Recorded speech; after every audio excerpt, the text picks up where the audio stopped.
Sudah banyak literatur yang mengatakan merokok dapat menyebabkan beragam gangguan kesehatan, tidak hanya bagi perokok aktif, tapi juga bagi orang-orang yang ada di sekitarnya.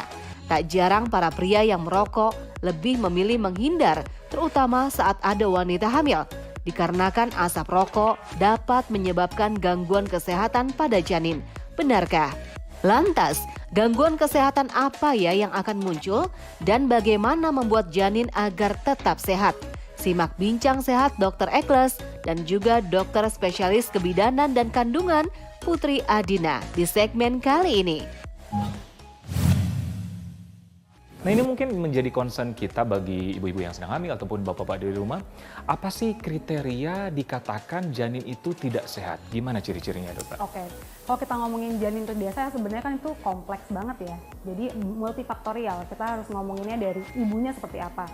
Yang jelas kalau ibunya sendiri aja nggak sehat, gimana bayinya bisa sehat kan? Ya, atau janinnya bisa sehat kan? Gitu. Terus yang kedua dari plasentanya. Kalau plasentanya sendiri juga ada masalah, ada suatu kelainan gitu, pasti janinnya juga akan bermasalah juga.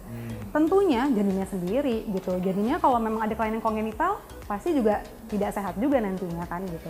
Kalau dari faktor maternal atau ibu, kita harus pastiin ibunya tidak ada masalah kesehatan lainnya.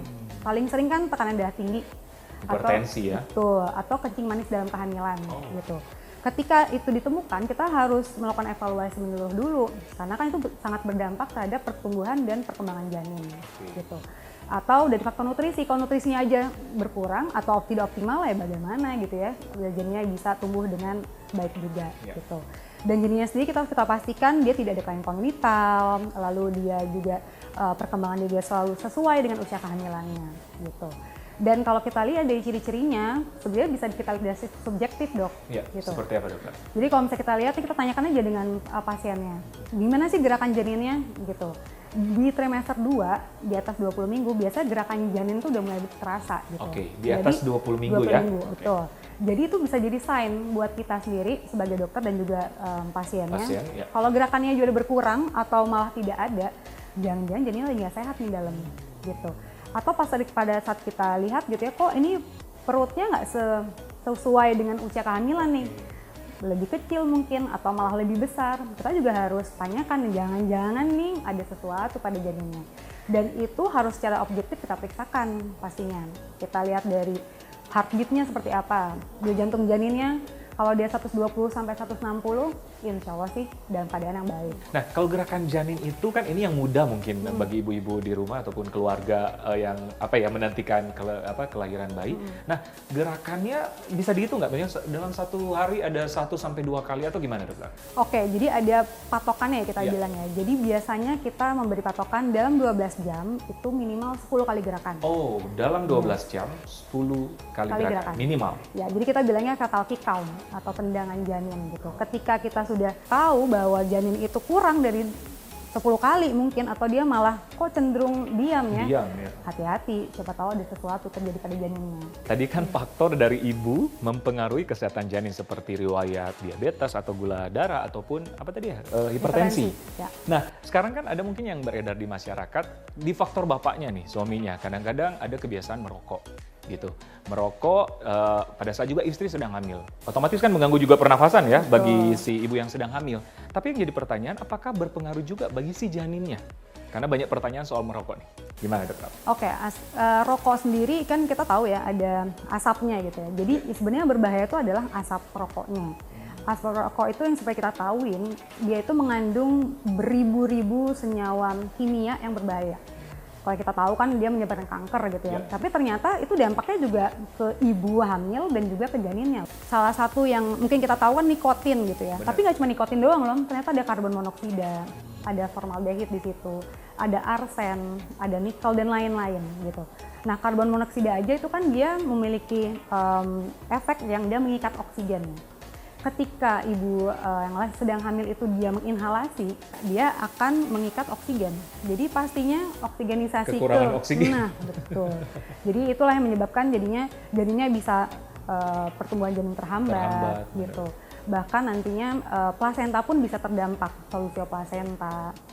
Nah, kalau kita ngomongin asap rokok sebenarnya sih kalau in general tidak hanya mengganggu pada saat kehamilan saja, tapi pada saat proses kehamilan pun itu sudah bisa mengganggu gitu.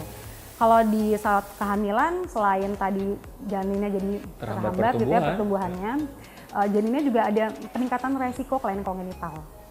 Gitu. Contohnya cleft pada orofasial, bibir sumbing, di celah di langit-langit ya, gitu. Ya.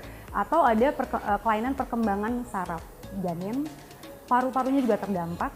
Makanya bayi-bayi yang terlahir dari ibu yang pasif smokers ataupun dia aktif, itu ada resiko dia mengalami infeksi paru atau bahkan kelainan paru gitu. Misalnya asma gitu ya atau pneumonia itu akan meningkat juga. Bahkan resiko di later stage-nya pada saat dia lahir ada resiko sudden death juga. Tadi kan ada asap rokok yang mengganggu kesehatan janin. Nah, kalau polusi udara gimana, dokter? Ya sebenarnya sih polusi udara juga sama ya dengan asap rokok ya. Malah polusi udara jauh lebih kompleks lagi karena ada asap knalpot di situ, mungkin pabrik dan lain-lainnya. Jadi polutan itu juga pastinya berdampak pada janin. Setiap yang kita inhalasi atau kita hirup gitu ya, pasti dia akan masuk ke pembuluh darah kita.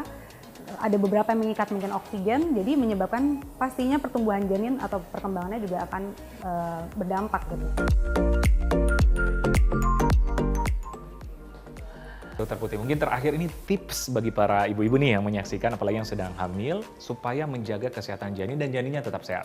Tips untuk menjaga kesehatan janin yaitu ya udah kita perhatikan benar-benar faktor nutrisinya kita, faktor ibunya sendiri, ibunya juga harus sehat ya gitu. Dan jangan lupa kita harus kontrol rutin ANC, kita bilangnya antenatal care secara rutin. USG rutin, kita biar tahu perkembangan janin secara berkala, pertumbuhan baik juga perkembangannya dia. Dengan kita melakukan itu semua, pastinya janin juga akan tetap sehat. Iya, ya. Dan yang paling penting yang bertanggung jawab bukan cuma janinnya, ibunya juga harus jaga kesehatan dan suaminya otomatis bapaknya. Oke, dokter, terima kasih informasinya sangat luar biasa dan pemirsa sekian dulu bincang sehat kita kali ini, semoga bermanfaat. Saya Dr. Ekles bersama Dr. Putri Adina, spesialis obstetri dan ginekologi untuk Hidup Sehat Sehat Plus.